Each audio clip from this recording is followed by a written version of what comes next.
Hi, welcome to the Vino Veritas podcast. My name's Liz Campbell. So, today's subject, kind of an interesting one actually, slightly prompted by a bunch of different things, but I have to, at this point, give a full credit to the Emily Ratajkowski podcast, Hilo, which I found myself listening to 3:30 in the morning. Let me just explain as well that the reason I was awake at 3:30 in the morning was because I'd gone to bed at 7:30 the night before, because my body clock always spends a little bit of time readjusting every time the clocks go back, which they did 2 weeks ago almost, and I'm still adjusting. So I found myself listening to the latest episode of her podcast, in which she's talking to Julia Fox, who, for those of you who don't know, is an actress and artist and model, creative, probably actually having sort of, in all honesty, not had a fucking clue who she was before I listened to this podcast, but then finding myself really resonating with what the two of them were saying in the conversation, and then doing my subsequent thing that I often do. And it's funny actually, because a bunch of us on Facebook the other day talking about the fact that when we watch films, we'll be like, oh, who's that actor? And then you end up getting distracted doing like a full-on Wikipedia and IMDb search on the film, the actor, and then reading everything about their life, and then you forget where you were in the film and you start ignoring everything that's going on. Similar kind of thing, although I actually listened to the podcast at the end and then went and did a search on Julia Fox, because I honestly was clueless as to who she is. But she's got a bit of an impressive resume from the point of view of she's won possibly a Golden Globe for her role in Uncut Gems, and she's very much about the art, and she has actually quite a lot of stuff to say that I find really interesting, because I think as a woman, you know, and this is one of these ones of actually coming from a woman's perspective, talking about patriarchy. Yes, this is a subject. I've skirted around it a little bit, but yeah, I want to talk about patriarchy. I just literally, after I finished listening to the Hilo podcast, and then went off and did a little bit of kind of noodling around on the internet, finding out more about Julia Fox, because I was quite sort of taken with the fact that these two women, who are both in their early 30s, so a bit of an age difference, but I'm just thinking about the sort of similarities I could draw between the way the two of them have experienced themselves, their bodies, and life. You know, life as a woman, life as a female, within the patriarchy. And I had also been pondering what I was wanting to do for my next YouTube video. Those of you who know will know that I do put up videos on YouTube regularly. In fact, you may well be listening to this on YouTube, because some of these in Vino Veritas podcasts I do actually transfer over onto YouTube as well. Not all of them, but some of them I do, depending on what feels right. But yeah, I wanted to talk about this because I do think it's something obviously that's relevant, because we are in a time where structures are breaking down, all sorts of things, and I do feel like I've got my own unique take on a lot of stuff. What's really, really interesting to me is that when I see women who've been through similar experiences to me, and Emrata was saying that she's entered her bitch era now. She's literally just been through a separation and filed for divorce from her, I'm going to call him ex-husband, who she has a son with. Is really, I say, common for women, particularly if they've had a string of unfortunate relationships, to very much come into a place of going, what is the point of men? Do I really need a man in my life, etc., etc., etc. And I know I have definitely been through my own phases like that.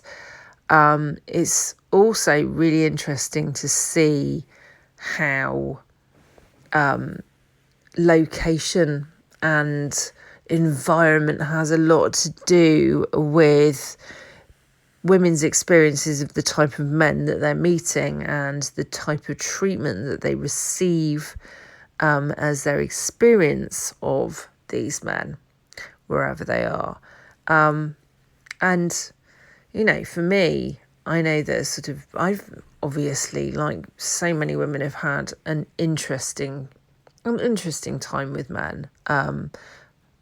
And I know for me, a lot of the experiences that I've had, when I actually look at it from the perspective of being the person that I am now, and actually having done the energy work and really delved into like the nitty gritty of all of this stuff, massive realisations I've had about how the men that I was manifesting in my life for a really long time were literally almost carbon copies of my stepdad, and I was reliving almost, but through my eyes rather than my through the eyes of watching my mum go through it, reliving the experiences in a new form of my mum's marriage to my stepdad when I was younger, which was very fucking dysfunctional.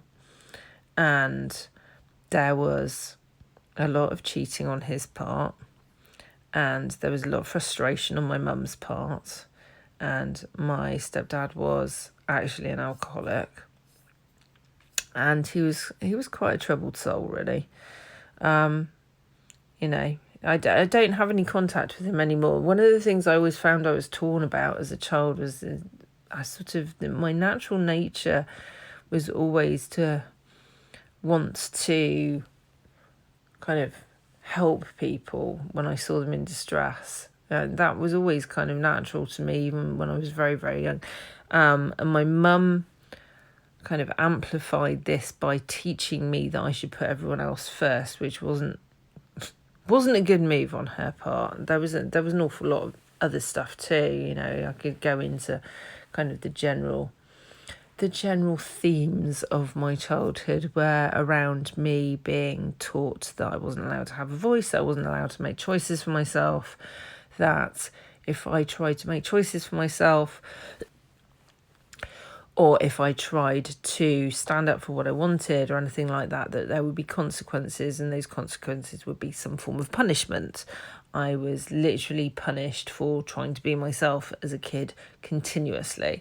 It was quite abusive from that point of view, and I suspect that there's probably quite a few other women, particularly I would have thought, of my age range who have had similar experiences, because I do feel like we have a very different outlook on physical punishment, corporal punishment, to the outlook that was held back in the 1970s when I was born. And so, my mum would not be able to handle me having my own opinions and being myself. And, I was an outspoken and very self-aware kid that was really strongly sort of aligned. I knew what I wanted and I knew what I didn't want. And quite often, me knowing what I wanted and what I didn't want clashed with my mum's ideas of how I should be. And so that there was always conflict going on where I would say no to something. I would be strident about the no. I would then get beaten quite severely. She would literally hold me up by one arm. So I would be dangling literally with my feet off the floor, and she would hit me really hard on the backside repeatedly. And she had big hard hands. She used to, after she left home, she worked in racing stables for a bit and did various other things.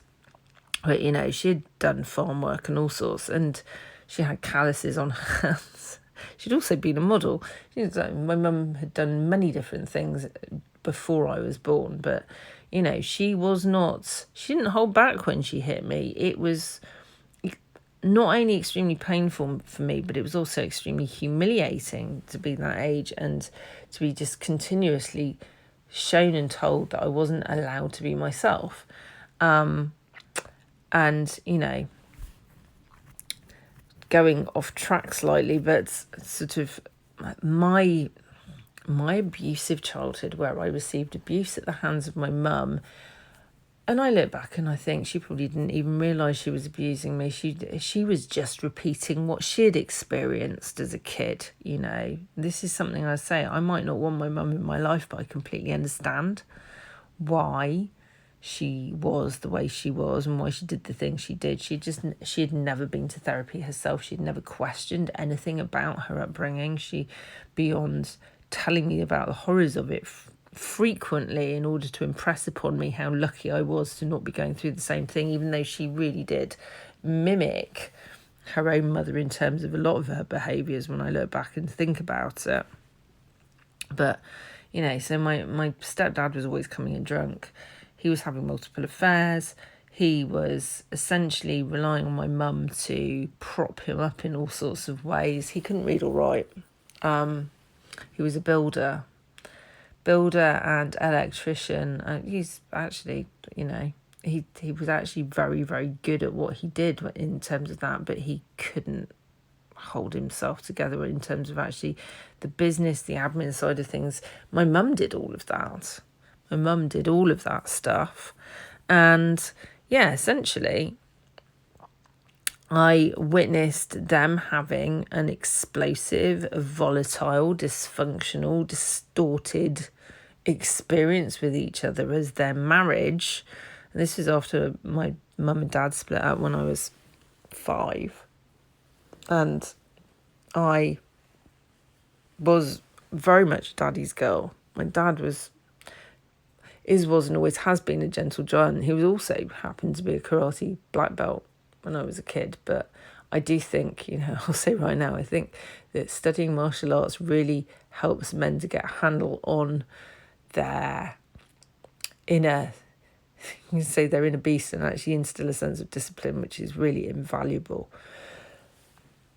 In actual fact, my dad, I still have a wonderful relationship. Well, I say I still have a wonderful relationship with him.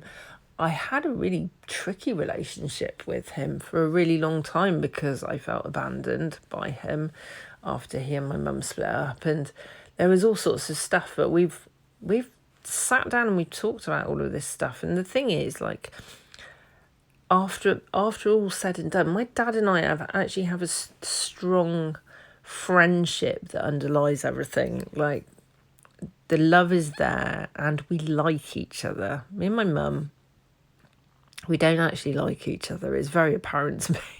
I don't like her. It's obvious that she doesn't like me. I don't like her because she doesn't allow me to be myself, and she has never allowed me to be myself, and she spends her whole time trying to turn me into someone else, basically. And she wants me to be her carer, and that's all. That's the only thing she has an interest in. She's very narcissistic, and as far as she's concerned, I exist. The chief reason why she had me was basically to prop her up. So this is my family history potted on a plate for you all. But essentially, this is the thing. I witnessed as a kid my parents with this extremely toxic relationship. I'm going to say, like, my mum and my stepdad, the extremely toxic relationship they had, which lasted a few years. And, as a kid, when you're witness to a relationship like that, it really leaves quite deep imprints, as I discovered as I started sort of sifting through this stuff. And as a direct result of that, I chose horrific men in many ways. One of my first serious boyfriends was violent, a cheat, narcissistic, disrespectful, aggressive, effectively a misogynist is the only way I can describe it, actually. Like, started off all charming, and then it quickly degenerated at the point where I moved into we decided to go travelling. I was young. I was like 21 or something. I think I was 21. I moved into his mum's house with him, because the flat I was in St Paul's in Bristol, and there had just been for people who come from Bristol, you'll remember this maybe.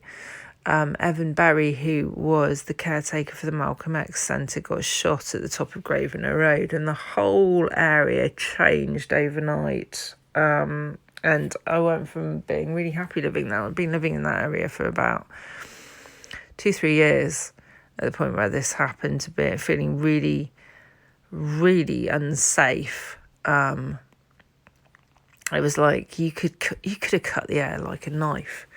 Or with a knife, should I say, when you were around there at the point where just after that happened, and there was armed police around. There was a lot of police around, but there was this air of tension that was really horrible that had never been there before when I was living there. And so we'd been talking about going travelling together, so he invited me to move in with him and his mum. Anyhow, so I moved in with him and his mum, which was only about 1.5 miles or so, maybe not even that, up the road from where I was living, but in a much nicer area, a very sort of family-orientated area, Bishopston. And yeah, essentially I got on really well with his mum and with his sister. His sister was at uni, but she was at home during the holidays and stuff. Got on well with his whole family, but I didn't realise how many issues he had until I started living with him and his family, because we were saving up to go away. And I realised, here was a man who, he wasn't really a man, he was a boy. Let's face it. Come on, let's face it. He was a boy. He was a boy, and he was unstable, emotionally unstable, mentally unstable. Had sort of started off being very charming, swept me off my feet. It quickly degenerated into being abusive, not physically abusive until we went travelling. Emotionally abusive, mentally abusive.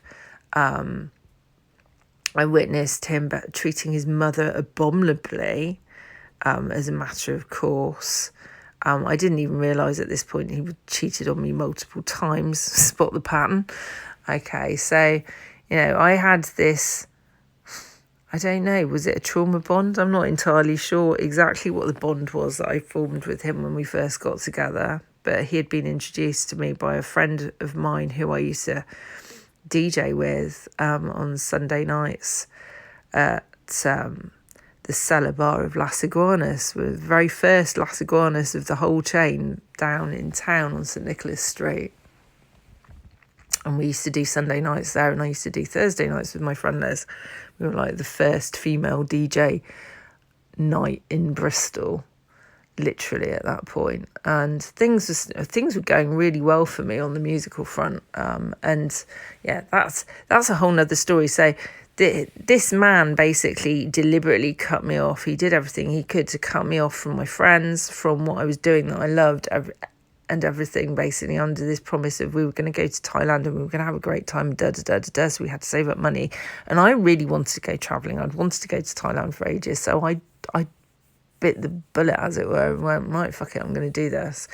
And I will say right now, I look back and I don't regret the travelling. At the same time, my God, my choice of men was so bad.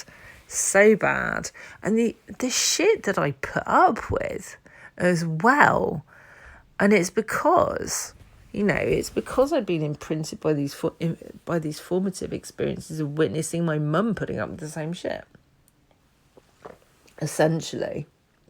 And I think this is the thing, like, my understanding from and this is purely from my own perspective, I can't speak from anyone else's, my understanding from my own perspective of having been, in a family situation growing up where I witnessed, violence, abuse, disrespect, etc., as between men and women as normal, even though I knew it wasn't normal at the time, because it imprinted so heavily, because of the trauma of the experiences that I had, and I'm not going to go into details here, but there was a lot of distressing shit that happened when I was a kid.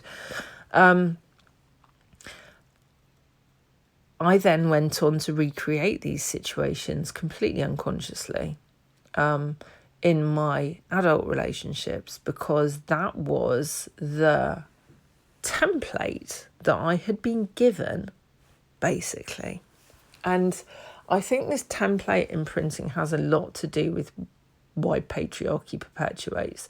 And I think it's really, really important for us as women to understand that we need to take it upon ourselves to make damn sure that that we end this from the perspective of actually making different choices, being more conscious about who we choose as partners, so on and so forth. Obviously, being very, very conscious about, if we have kids, who we allow them to be around in terms of our significant others and so on and so forth. And it's something I was very, very conscious of with my own son, actually. After I split up with his dad, I was very much like, I don't want to introduce him to anyone that I'm involved with unless I know that they're going to be around for a while. When I'm talking about a while, I'm talking about sort of long term. And so he only met the partner that I was with, who I was with and lived with me for 2 years after I split up with his dad. And then after that, Al, my current partner, who I've been with for 12 years next year, basically. So yeah, 11 and a half at the moment, just about. I didn't introduce him to anyone else out of quite a few people that I sort of dated and sort of, I don't know, dabbled my toes in the water with, I'm going to say.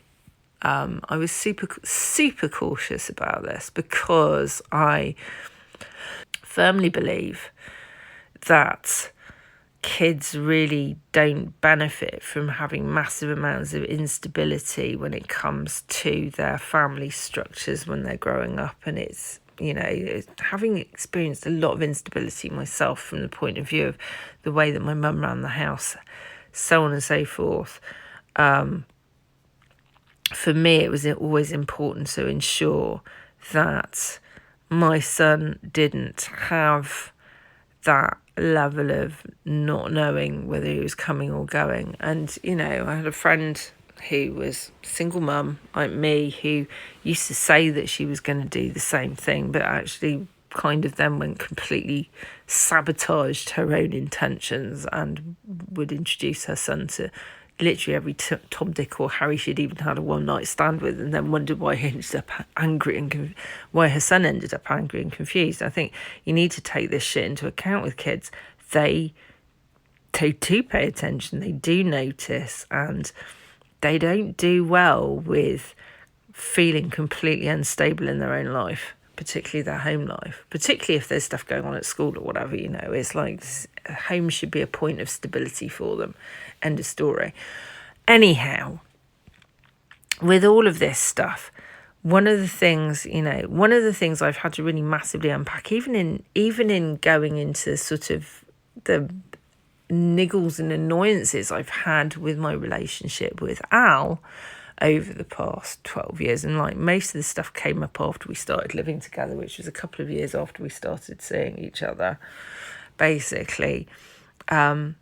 Really, when I dug down into it, it was always going back to patterns that had started back when I was a kid. And my partner, he is not by any means, he's not violent, he's not alcoholic, he's not abusive, he's absolutely lovely. He can be really indecisive sometimes. That's something that infuriates me.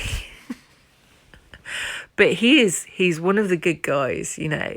And I will say right now, I feel like talking about dismantling patriarchy, and in actual fact, dismantling patriarchy, just like everything else on earth, is an inside job, essentially.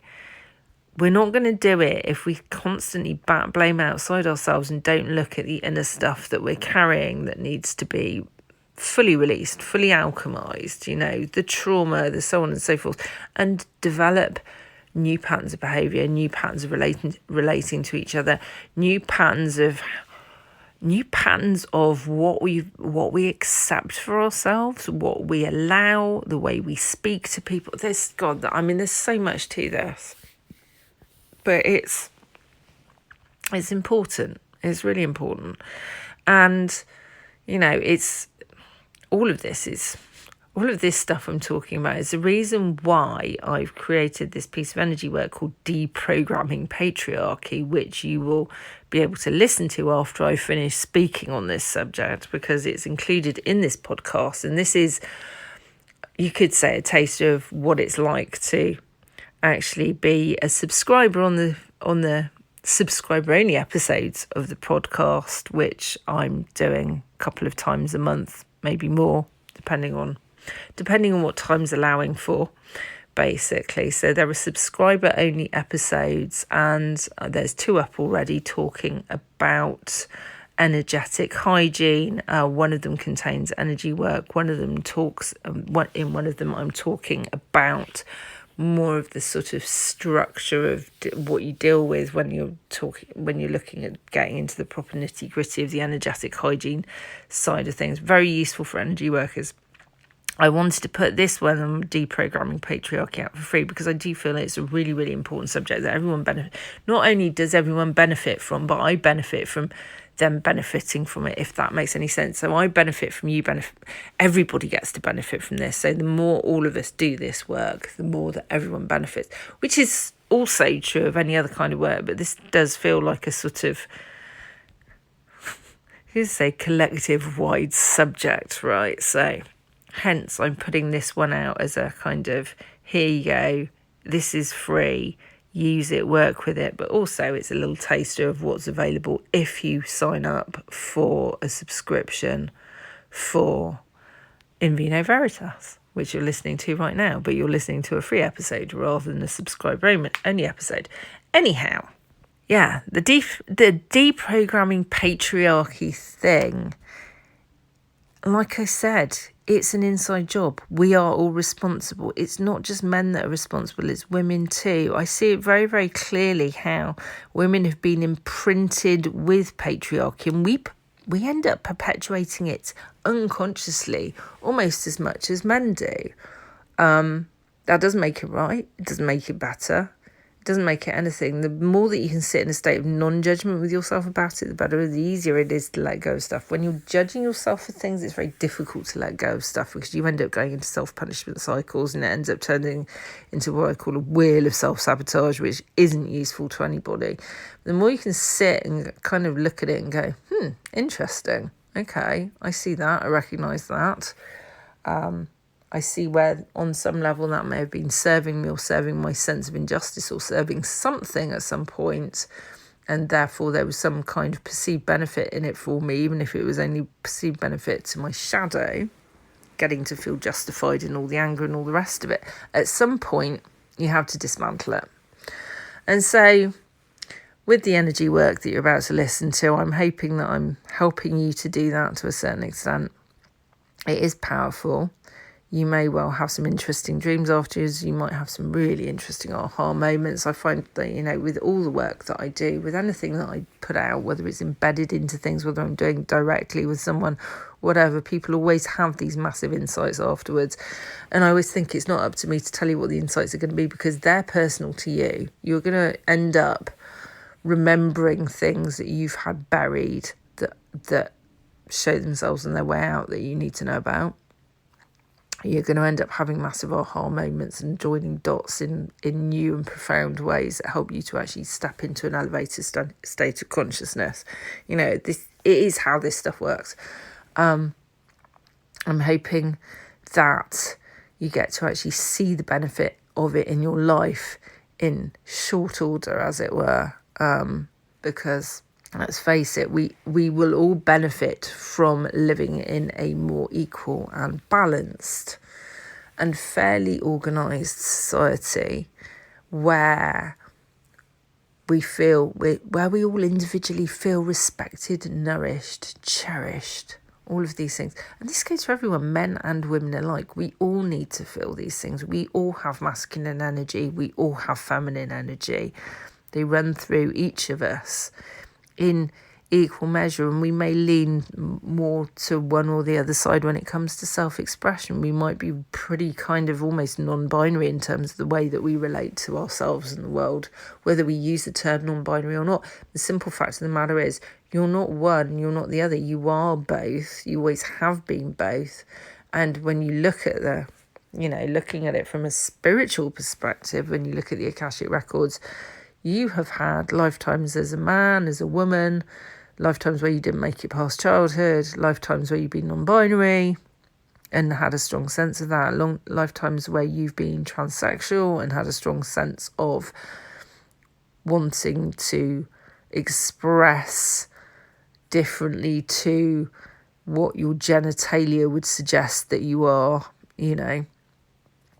And it's important. I always say, actually, it's just a little kind of side wander on this one. I always say, if people could only explore their Akashic records without getting lost in them and going into what I call Akashic tourism, but have this understanding of how they've experienced other lifetimes as different genders, different ethnicities, different colours, so on and so forth, we would abolish a lot of the problems that we have in the world today in terms of bigotry and xenophobia and all the rest of it, because of the fact that people would be like, oh fuck, I remember what it's like to be on the receiving end of the behaviour that I'm doing, and therefore that makes me understand that I don't want to do it, because I understand how painful it was to be on the receiving end of it, and therefore join the dots, basically. So,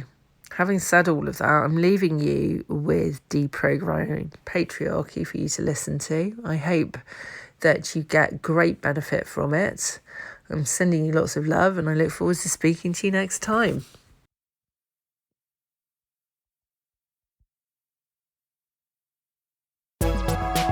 Welcome to Deprogramming Patriarchy. All you need to do is just sit back, relax, close your eyes, and allow yourself to receive the energy work that's embedded in this protocol and the music, basically.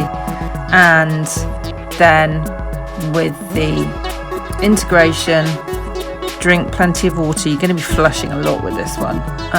Drink plenty of water. If you feel sleepy, take a nap. Give yourself time to process, time to integrate. You're going to find yourself having some deep realisations about some of the imprinting you've been carrying as it releases and leaves. But yeah, enjoy. This is going to make, I'm going to say, tidying up your life in terms of releasing any kind of patriarchal influences a lot easier for you. I'm not saying it's the absolute whole thing, there could well be some further navel gazing that you need to do for yourself, but this is definitely going to help you along your journey. I'm sending you lots of love.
bye.